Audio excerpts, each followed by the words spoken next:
નમસ્કાર વિદ્યાર્થી મિત્રો, સારથી સપોર્ટ યુટ્યુબ ચેનલના એક લાર્જેસ્ટ પ્લેટફોર્મ ઉપર આપ તમામ મિત્રોનું હાર્દિક સ્વાગત છે। તો વિદ્યાર્થી મિત્રો, આજના વિડીયોની અંદર આપણે ધોરણ 12 ભૂગોળ વિષયના જે વિભાગ સીના આઈએમપી પ્રશ્નો છે એની તમામની ચર્ચા કરવાના છીએ। જો આ સંપૂર્ણ પીડીએફ ફાઇલ તમારે ડાઉનલોડ કરવી છે તો ડિસ્ક્રિપ્શનની અંદર આપણી ટેલિગ્રામ ચેનલ સારથી સપોર્ટની લિંક તમને આપી છે, એની અંદર તમે જોઈન થઈ શકો અને એની અંદરથી સંપૂર્ણ આ જે પીડીએફ ફાઇલ છે એને મેળવી શકશો। ઓકે, વધારે સમય ના લેતા આપણે આ વિડીયોની શરૂઆત કરીએ। તો સૌથી પહેલા વિદ્યાર્થી મિત્રો, વિભાગ સી તમને કેટલા માર્ક્સનો પૂછાય છે? તો કે ટોટલ 16 ગુણનો તમને વિભાગ સી પૂછાય છે। કોઈ પણ 8 પ્રશ્નો છે તમને લખવાના પૂછાય છે। પ્રશ્ન ઘણા બધા આપ્યા છે પણ તમારે લખવાના કેટલા છે? તો કે કોઈ પણ 8 પ્રશ્નો। એની અંદર આપણે વાત કરીએ કે કયા કયા ચેપ્ટરમાંથી પૂછાય છે? તો કે ચેપ્ટર નંબર 2, 3, 4, 6, 7, 8, 9, 11 ને 12 આટલા ચેપ્ટર છે એમાંથી તમને 2 ગુણના પ્રશ્ન છે પૂછવામાં આવે છે। અને ગેરંટી સાથે કહું છું કે જે આઈએમપી તમને આ વિડીયોની અંદર મળે છે એમાંથી જ બધાય પ્રશ્નો હશે ડેફિનેટલી। અને વિશ્વાસ ન આવતો હોય તો ગયા વર્ષના તમે પેપર જોઈ લેજો અને અગાઉ આપણી ચેનલ દ્વારા જે આઈએમપી પ્રશ્નો તમને આપવામાં આવેલા હતા એ પ્રશ્નો તમે જોઈ લેજો। એટલે ગેરંટી સાથે કહું છું કે આમાંથી તૈયાર કરી લેજો એટલે આમાંથી જ આવશે। જોઈએ આપણે સૌથી પહેલા ચેપ્ટર નંબર 2 ના આઈએમપી પ્રશ્ન, જેની અંદર પહેલો પ્રશ્ન છે, ભારતના ભાષાકીય માળખાનો ખ્યાલ આપો। બીજો પ્રશ્ન, ભારતની વસ્તીને વય જૂથના આધારે કેટલા ભાગમાં વહેંચવામાં આવે છે અને કયા કયા? ત્રીજો પ્રશ્ન, વસ્તી ગીચતા ઉપર અસર કરતા પરિબળો જણાવો। ત્યાર પછી ચોથો પ્રશ્ન, વસ્તીના માળખામાં કઈ કઈ બાબતનો સમાવેશ થાય છે? તો વિદ્યાર્થી મિત્રો, આ હતા પ્રકરણ નંબર 2 ના ટોટલ 4 આઈએમપી પ્રશ્ન। હવે આવી જ રીતે આપણે ચેપ્ટર નંબર 3 ના આઈએમપી પ્રશ્ન જોઈએ। તો ચેપ્ટર નંબર 3 ની અંદર પહેલો આઈએમપી પ્રશ્ન છે કે ખનિજ કોને કહેવાય, એના પ્રકાર લખો। બીજો પ્રશ્ન, ગૃહ ઉદ્યોગ એટલે શું, તેમાં કઈ કઈ વસ્તુઓ તૈયાર થાય છે? ત્યાર પછી ત્રીજો પ્રશ્ન, ખનન એટલે શું, તેના પ્રકાર લખો। ત્યાર પછી ચોથો પ્રશ્ન છે, તૃતીયક પ્રવૃત્તિ એટલે શું, ઉદાહરણ આપી સમજાવો। ત્યાર પછી 5 નંબરનો પ્રશ્ન છે, દ્વિતીયક પ્રવૃત્તિના લક્ષણો જણાવો। ત્યાર પછી વિદ્યાર્થી મિત્રો 6 નંબરનો પ્રશ્ન, વર્તમાન સમયમાં પ્રાથમિક પ્રવૃત્તિ કરતા લોકો કયા કયા વસવાટ કરે છે એ જણાવો। અને છેલ્લો પ્રશ્ન, ઉદ્યોગ કોને કહેવાય? તો આ હતા વિદ્યાર્થી મિત્રો પ્રકરણ નંબર 3 ના પ્રશ્નો। હવે આપણે પ્રકરણ નંબર 4 ના આઈએમપી પ્રશ્ન જોઈએ। તો એની અંદર પહેલો પ્રશ્ન છે કે સિલિકોન વેલી એટલે શું, તે કયા શહેરમાં વિકસી છે? મોસ્ટ ઇમ્પોર્ટન્ટ છે અને દર વર્ષે આ પ્રશ્ન પૂછાય છે। બીજો પ્રશ્ન, વિજ્ઞાન અને ટેકનોલોજી પાર્ક કોને કહેવામાં આવે છે, તે કયા શહેરમાં આવેલો છે? ત્યાર પછી ચતુર્થક પ્રવૃત્તિ કોને કહેવાય, એના પછી પંચમ પ્રવૃત્તિ કોને કહેવાય, એના પછી ઇન્ફોર્મેશન ટેકનોલોજીનો અર્થ આપો। અને છેલ્લો પ્રશ્ન, સેવા ક્ષેત્રમાં રોજગારીની તકોમાં સતત વૃદ્ધિ થઈ રહી છે, શા માટે? ટોટલ 6 પ્રશ્નો આપણે આપેલા છે પ્રકરણ નંબર 4 માં। હવે વિદ્યાર્થી મિત્રો આપણે પ્રકરણ નંબર 6 ના આઈએમપી પ્રશ્નો જોઈએ।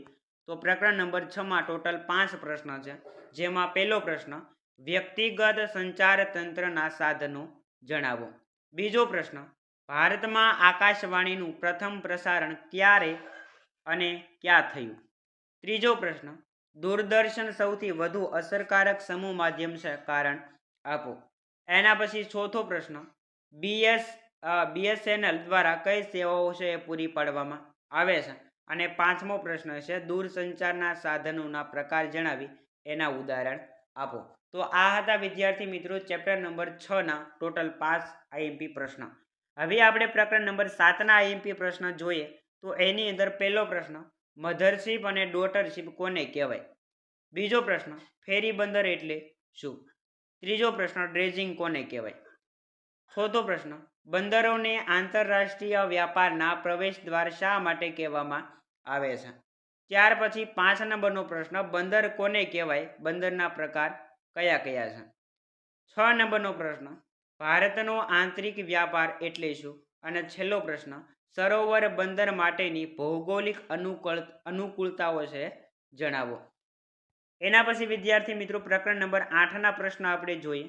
ટોટલ 5 પ્રશ્ન લીધેલા છે, જેમાં પહેલો પ્રશ્ન, વસાહતોના મુખ્ય 2 પ્રકાર જણાવો। બીજો પ્રશ્ન, ભારતમાં શહેરી વસાહતોના માપદંડો જણાવો.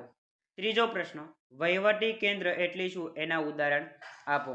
ચોથો પ્રશ્ન, ગ્રામીણ વસાહતના લક્ષણો જણાવો. અને છેલ્લો પ્રશ્ન છે, છૂટી છવાઈ વસાહતના લક્ષણો જણાવો. તો આ હતા વિદ્યાર્થી મિત્રો 5 પ્રશ્ન પ્રકરણ નંબર 8ના. હવે આપણે પ્રકરણ નંબર 9ના 6 પ્રશ્ન જોવાના છે. જેમાં પહેલો પ્રશ્ન, ભૂમિ સંસાધન સાથે જોડાયેલી સમસ્યાઓ જણાવો. બીજો પ્રશ્ન, સંસાધનોનું વર્ગીકરણ કરો. ત્રીજો પ્રશ્ન, વિરલ સંસાધન અને એકલ સંસાધનની વ્યાખ્યા આપો. એના પછી પૃષ્ઠીય જળ એટલે શું, ત્યાર પછી ભૂમિગત જળ એટલે શું, અને છેલ્લે વ્યાપારિક ધોરણે ડેરી ઉદ્યોગનો વિકાસ કયા દેશોમાં થયો છે. ત્યાર પછી વિદ્યાર્થી મિત્રો છેલ્લે પ્રકરણ નંબર 11 અને 12 આપ્યા છે. જેમાં 11 નંબરના ચેપ્ટરમાં ટોટલ 3 પ્રશ્ન છે. જેમાં પહેલો પ્રશ્ન, સમષ્ટિ ઉદાહરણ આપી સમજાવો. બીજો પ્રશ્ન, મધ્યક, મધ્યસ્થ અને બહુલક કોઈ પણ એકનો પ્રશ્ન છે આની અંદરથી પૂછાઈ શકે છે. અને છેલ્લે ભારતમાં સત્તાવાર નકશા પ્રકાશિત કરતી સંસ્થાઓ જણાવો. છેલ્લે વિદ્યાર્થી મિત્રો ચેપ્ટર નંબર 12 જેમાં ટોટલ 6 પ્રશ્ન છે. જેમાં પહેલો પ્રશ્ન, રેખા આલેખમાં કઈ કઈ બાબતો દર્શાવવામાં આવે છે. બીજો પ્રશ્ન, ટપકા પદ્ધતિમાં ટપકા મૂકતી વખતે કયા કયા મુદ્દાઓ છે ધ્યાનમાં લેવામાં આવે છે. ત્રીજો પ્રશ્ન, રંગછાયા પદ્ધતિની ખામીઓ જણાવો.